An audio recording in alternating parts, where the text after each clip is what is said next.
So medyo mabigat-bigat ito kung tatlong beses kayo nag-issue ng 37.5 at tatlong cheque, tatlong beses niya kinargaan yung 37.5 million from Land Bank, from his office in DepEd, dumadaan siya ng hagdan. Tama po ba, Madam Yusek? Your Honor, hindi nyo ma-confirm kasi wala si... Your Honor po. Pasensya na po. Unfortunately, Mr. Chair, I have no knowledge on the utilization of the fund kasi hindi po talaga kasama na ang finance sa pag-utilize. In fact, pati po yung liquidation at saka reporting, hindi po yan pupunta sa DepEd. Hindi po pwedeng i-apply yan na i-deposit mo na lang as ADA yung 37.5 million. Bakit cheque pa ginagamit natin? Your Honor, that will not be compliant with the joint circular. So, andyan mo ba si Mr. Fajarda? Si Mr. Fajarda? Si Mr. Edward Fajarda, nandito ba? Not present. Not present. Not present? Hindi ba tayo nagpadala ng invitation po kay Mr. Fajarda? Your Honor, invitation was sent. Committee also issued a subpoena ad testificandum to compel his appearance in the next hearing, Your Honor. Kasi siya makakasagot sa tanong ko eh. Pag halimbawang pinahingkasya yung cheque, siyempre tatanggapin niya yung 37.5 papirma ng bangko. Medyo mabigat-bigat po to, 37.5 million. Kailangan may kasama siya. At I went in DepEd building already, how many times? Wala naman pong elevator yung DepEd office nyo, di ba? Agdan lang po, di ba? Wala namang elevator. So, paano nyo kinakarga yung 37.5 million? Saan niya dinadala? May office ba sa DepEd si Mr. Fajarda? Opo, may opisina po siya, executive assistant po siya under the office of the secretary, but I wouldn't know po the circumstances after po ng issuance ng check ng finance. So, hindi ko po, apologies po, hindi ko ba ko-confirm or masasagot kung paano po to na-encash o nadadala. So, medyo mabigat-bigat ito kung tatlong beses kayo nag-issue ng 37.5 at tatlong cheque, tatlong beses niya kinargaan yung 37.5 million from Land Bank, from his office in DepEd, dumadaan siya ng hagdan. Tama po ba, Madam Yusek? Your Honor, hindi nyo ma-confirm kasi wala si... Your Honor po. Pasensya na po. Well, anyway, at least po, itong tatlong cheque, tatlong voucher, signed by the Secretary, signed by the two Yusecs, yung voucher at pinirmahan po itong cheque, ay katunayan po at natanggap po itong 37.5 times 3, that is equivalent to 112.5 million total ang natanggap na tatlong cheque ni Mr. Fajarda. So, Madam Sibilia, sa pagkaintindi ko, sa sort of programs of being done in confidential funds came in, and the difference before was that the military that was administering the program, am I correct? Ang military po ang binibigay ni Mr. Fajarda sa mga military para sa mga programa ng ating ibang programa ng DepEd? Unfortunately, Mr. Chair, I have no knowledge on the utilization of the fund kasi hindi po talaga kasama na ang finance sa pag-utilize. In fact, pati po yung liquidation at saka reporting, hindi po yan pupunta sa DepEd. Wala pong record na makikita sa accounting or budget on the utilization or liquidation. Ang bibigay po sa amin para makuha yung susunod na tranche ng cheque is the proof na nasubmit ang report sa Commission on Audit na ICFAO, yung pong sa opisina nila. Ang ibibigay po sa amin would be the cover letter na na-receive ng ICFAO, yung utilization report and the liquidation. Pag po nabigyan kami ng kopya na yon, pwede nang i-process yung susunod na tranches po, Your Honor.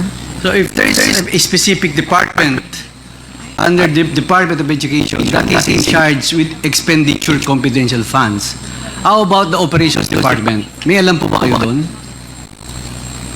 Sa confidential funds. Kanino nila, sino ang USEC operations ng fiscal year 2023 para doon sa confidential funds at kanino nila binibigay? I honestly do not know how to answer that, Your Honor. Kung USEC for operation ng regular mandate ng DepEd, may USEC po for operation. Pero kung who is in charge of the operations for the confidential fund, hindi kami aware or hindi yan didiscuss sa amin sa regular meetings ng mga undersecretaries. Ma'am, are you familiar with the National Task Force to End Local Communist Armed Conflict or the NTF-ELCAC? Party po ba ng NTF-ELCAC ang DepEd? Tama po ba, Madam Yusek? And this NTF-ELCAC has been existing since 2018? Tama po ba, Madam Yusek? Yes, Your Honor. I'm aware of the NTF-ELCAC because may kasama pong pondo yan sa GAA. Doon po siya na-encounter. I am also aware during the time of Secretary Liling Briones, I member po siya ng NTF-ELCAC. And I remember, including our former VP Secretary, I am just learning from our Chief of Staff before. Yes po, kasama daw po ang content sa NTF-ELCAC. Sa pagkakaalam nyo, Yusek, ano ang role ng NTF-ELCAC?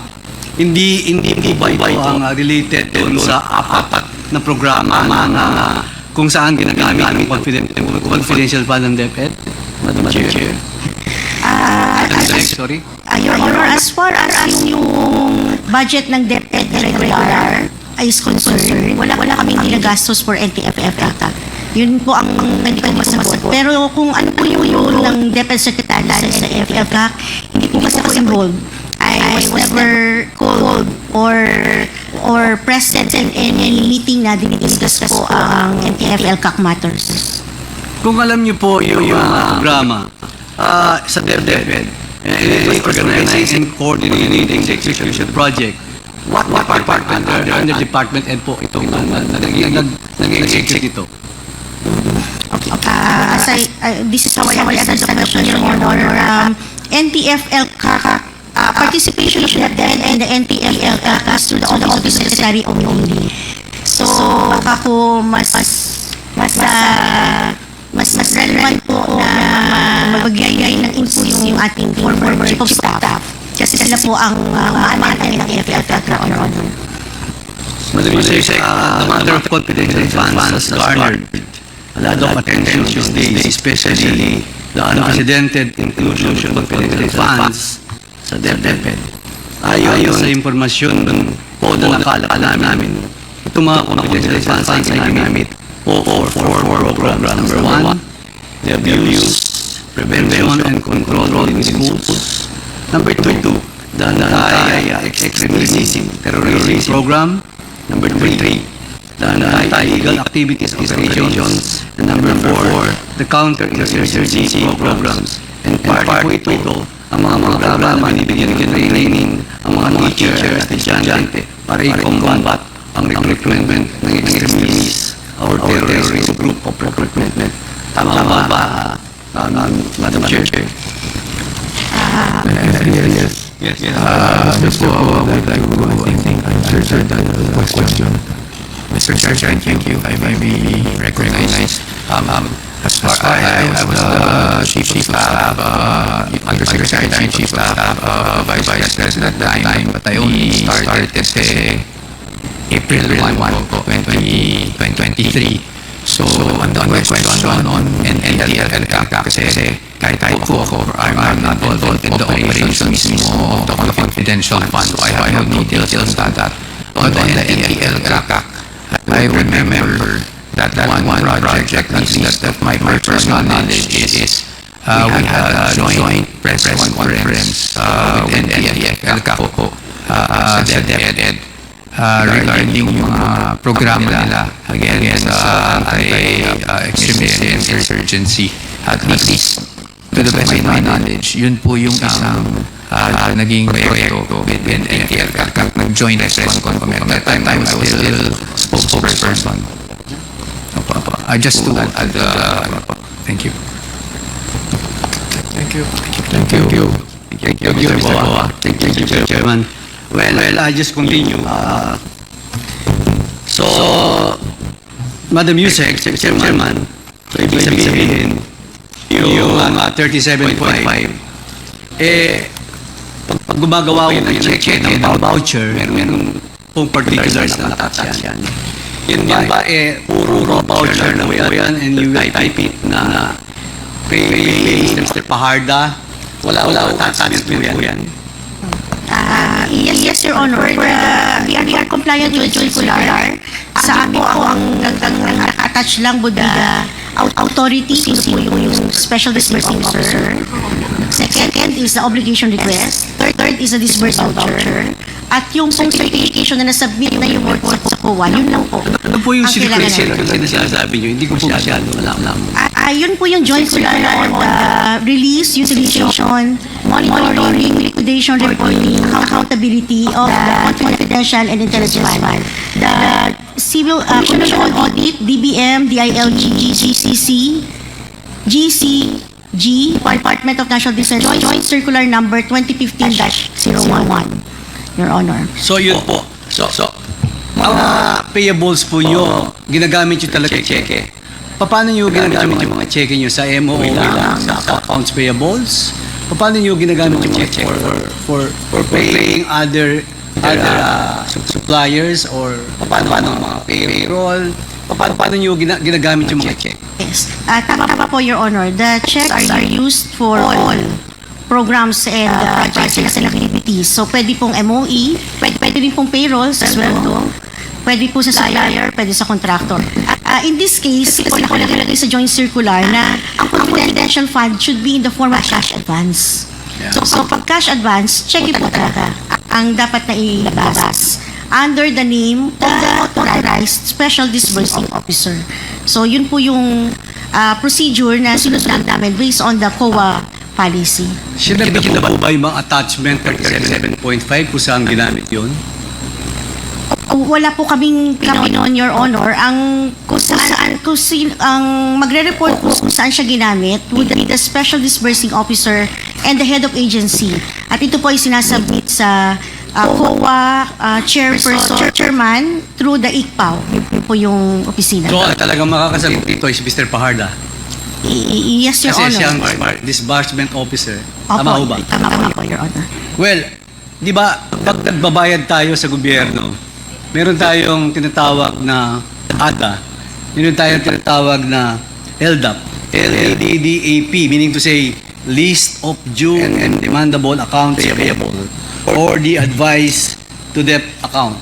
Hindi ho pwedeng i-apply yan na i-deposit mo na lang as ADA, yung 37.5 million, bakit cheque pa ginagamit natin?